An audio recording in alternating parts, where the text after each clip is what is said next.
The morning of December 4th, 2024, looked like every other Tuesday in Midtown Manhattan.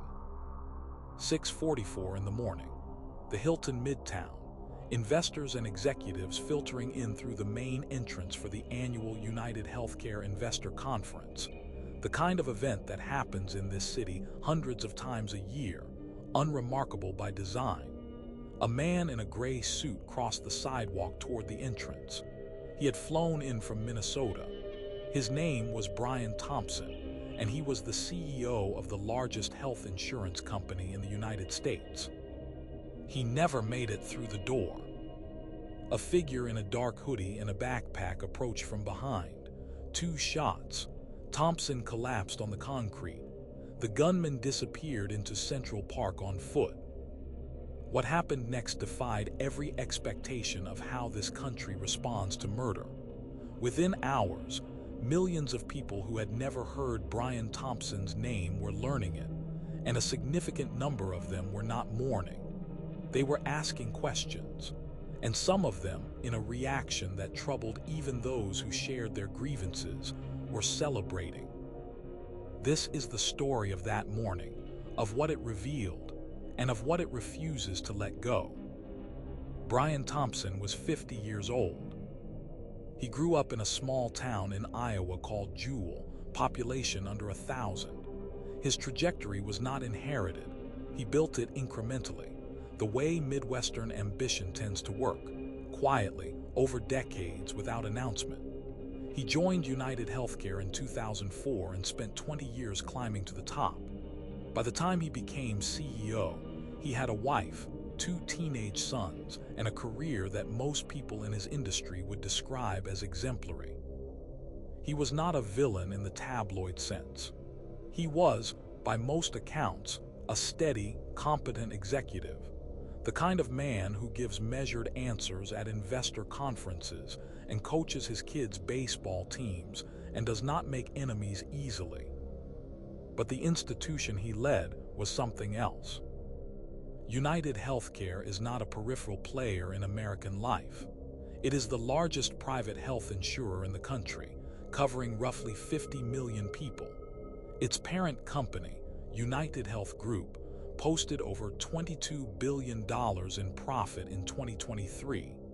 It is, by almost any measure, one of the most powerful corporations in the United States. And in the years leading up to December 2024, it had become a focal point of a very specific kind of anger. Investigative reports, congressional inquiries, and a surge of patient testimonials had put a spotlight on the company's claim denial practices. The algorithmic and administrative machinery by which coverage requests were rejected, appeals delayed, and procedures denied.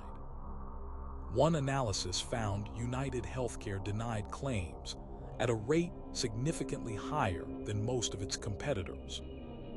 These two realities, a man who seemed decent and a company that had caused immeasurable harm, existed simultaneously. The case forced people to hold both at once. Most found it uncomfortable. Some found it impossible. Here is what the surveillance footage shows. At 6:44 a.m., Brian Thompson was walking toward the Hilton Midtown entrance on 54th Street. The annual investor conference was scheduled to begin that morning. He was alone. No security detail, a detail that would later become a point of quiet controversy. A figure in a dark jacket, a gray backpack, and a black mask approached from behind. The mask covered the lower half of his face. The walk was deliberate, not rushed, not erratic. The figure closed the distance in seconds. 2 shots were fired from a suppressed weapon. Thompson fell. The figure turned and walked north, crossed into Central Park, and disappeared. Bystanders called 911. Thompson was transported to Mount Sinai Hospital, where he was pronounced dead. The NYPD locked down a perimeter. Detectives worked the scene. Cameras were reviewed. Then investigators found the shell casings, and everything changed. 3 casings, each one stamped with a single word: deny, defend, depose. Not random, not rage. Those 3 words are drawn directly from a documented term for the insurance industry's legal strategy for resisting liability. The tactic, deny the claim, defend the denial, depose the claimant, had been documented for decades as a method used by insurers to outlast policyholders who couldn't afford to fight. Whoever did this knew the term. They brought it with them, engraved it, and left it on the sidewalk outside the investor conference. This was not a robbery. This was not a domestic dispute. This was a statement.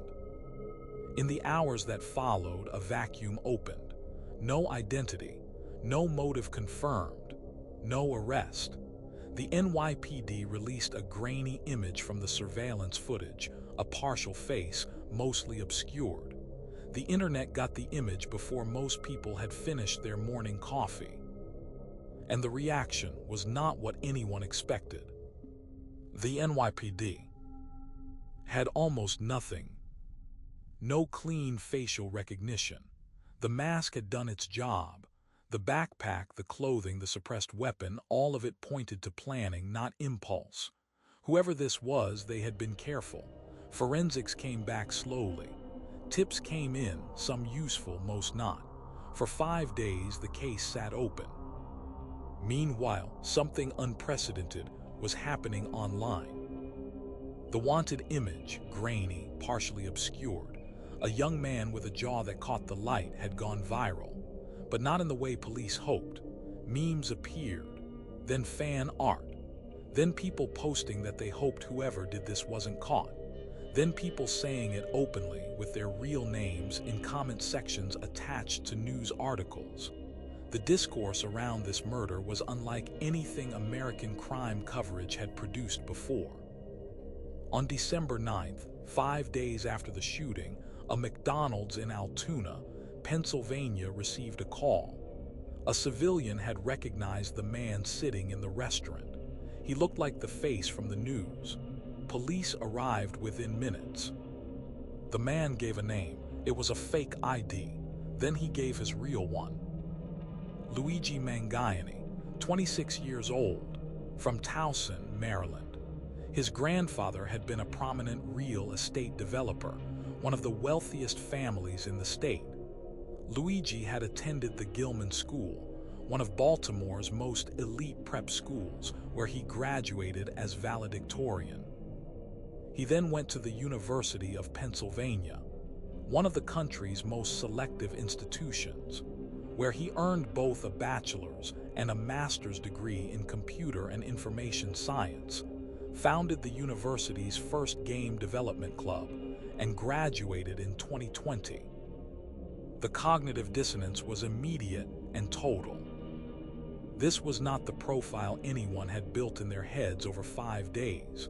Not a disgruntled former patient, not someone with an obvious personal grievance against Thompson or UnitedHealthcare. A 26-year-old from a wealthy family, educated at elite institutions, no criminal record, no obvious motive visible from the outside. When police searched the McDonald's, they found a backpack. Inside, a ghost gun, a 9mm assembled from untraceable parts, consistent with the weapon used in the shooting, a fake ID, some cash, and a handwritten document several pages long. That document changed the shape of everything. The manifesto, and that is what the media called it, though the word carries baggage that distorts more than it reveals, was not the work of someone unraveling. It was, by the accounts of those who reviewed it, coherent, structured, angry, yes, but analytically angry. Mangione wrote about the American health insurance system as a structure designed to extract money while withholding care. He wrote about the gap between what insurers promise and what they deliver. He wrote about corporate executives who profit from that gap. He specifically invoked the 3 Ds: deny, defend, depose, the same phrase stamped on the shell casings. He framed what he had done not as an act of madness, but as a deliberate response to what he characterized as institutional violence. The manifesto did not mention Brian Thompson by name as a personal enemy. It treated him as a representative figure, a symbol of a system. That distinction matters because it tells you something about the nature of the act and about why so many people responded to it the way they did. Within 48 hours of the arrest, the hashtag #FreeLuigi was trending globally. Fan art proliferated across every major platform. A costume approximating his wanted poster look sold out. Legal defense funds were set up. His face appeared on t-shirts. None of this happened because people thought murder was acceptable. Most of the people sharing the memes were not endorsing the act. What was happening was more complicated, and in some ways more troubling than simple endorsement. Social psychologists have a concept called moral disengagement, the process by which people mentally distance themselves from the ethical implications of an action when the victim is perceived as part of a harmful institution. The mechanisms are well documented: diffusion of responsibility, dehumanization, displacement of blame. They were all present in real time on every major social media platform in the days after December 9th. But moral disengagement alone doesn't explain the intensity of the response. What it exposed was the depth of accumulated rage at the health insurance industry, not manufactured, not sudden. Millions of Americans have a story, a denied claim, a loved one who couldn't get a procedure approved, a bill that arrived after a diagnosis and made an already devastating situation financially catastrophic. The system had been producing these stories for decades, and no one at the institutional level had been made to answer for them in any way that felt proportionate. Luigi Mangione did not create that rage. He detonated into the middle of it. And the public reaction, uncomfortable, morally incoherent, impossible to dismiss, became a secondary story that the country could not stop having. The legal picture, as it stands today, is layered. Mangione faces charges on 2 tracks simultaneously. In New York State Court, he faces second-degree murder and related weapons charges. A conviction on the murder count would carry a mandatory minimum of 25 years to life. Separately, federal prosecutors in the Southern District of New York charged him with stalking and murder, arguing that he tracked Thompson across state lines before the killing. The federal case attracted the most attention for a different reason. In April of 2025, Attorney General Pam Bondi directed prosecutors to seek the death penalty, a decision her office framed as consistent with the severity of the offense. Mangione's defense team called it politically motivated, arguing that the pressure of public officials had made a fair proceeding impossible. Then, on January 30th, 2026, Federal District Judge Margaret Garnett dismissed the death-eligible counts from the indictment. She ruled that stalking does not qualify as a crime of violence and therefore cannot serve as a predicate for making the killing a capital offense. The death penalty is now off the table. Federal prosecutors subsequently declined to appeal that decision. The federal trial is now scheduled to begin with jury selection in September 2026, with opening statements set for October 13th. The Manhattan District Attorney's Office is separately pursuing a state trial. Terrorism-related state charges were dropped in September 2025 after a judge found them legally insufficient. Mangione still faces the second-degree murder count in state court. The prosecution's challenge is not primarily evidentiary.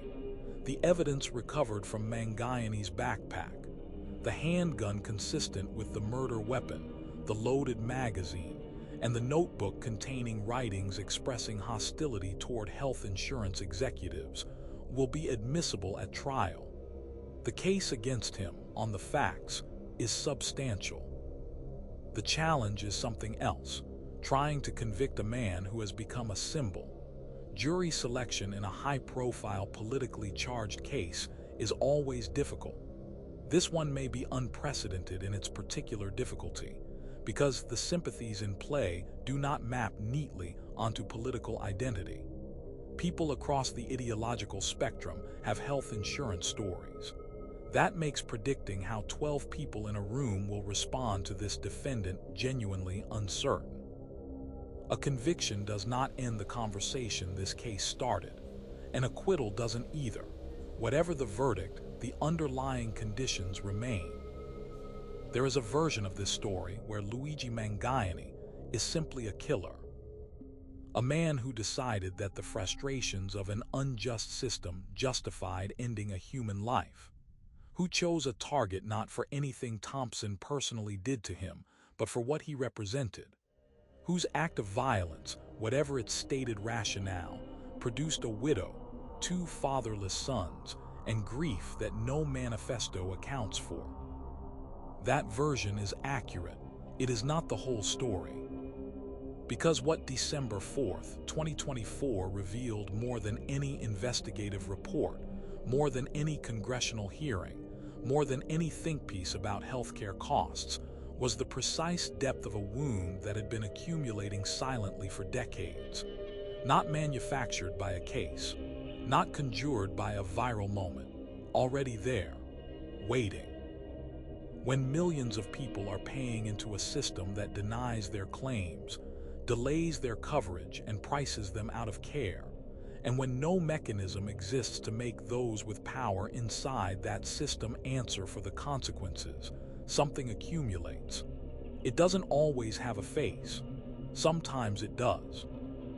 What happens with Luigi Mangione in a courtroom this fall will be decided by evidence and law. What happens with the conditions that produce the reaction to Luigi Mangione? That is a different kind of reckoning, one that no verdict can close. The question was never really about him. If this case made you think, tell me what you think in the comments. And if you want the full breakdown on the Corinne Reed case next, it's already up.